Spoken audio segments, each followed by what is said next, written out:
అందరికీ శుభోదయం. నా పేరు బి చందన. నేను కేబీ పాఠశాలలో 8వ తరగతి చదువుతున్న విద్యార్థిని. ఈరోజు నేను మూగజీవాలను ఎందుకు దయతో చూడాలి అనే అంశం మీద చెప్పబోతున్నాను. ప్రపంచంలో ప్రతి ప్రాణి సమాన ప్రాధాన్యత కలిగి ఉంటాయి. మూగజీవాలు మనలాగా నోరు విప్పి ఆకలి, దప్పిక మొదలైన బాధలు చెప్పలేవు. వాటికి స్వంతంగా సంపాదన స్వార్థం ఉండదు. పైగా అవి మనకు సేవ చేసి సహాయపడతాయి. అవి మన మీద అభిమానాన్ని పెంచుకుంటాయి.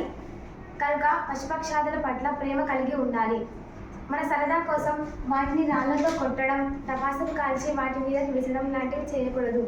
పశుపక్షాదులు అంతరించిపోతే జీవ వైవిధ్యం దెబ్బతిని మానవ మనుగడ భయంకరంగా మారుతుంది. కనుక పశుపక్షాదులను దయతో చూడాలి.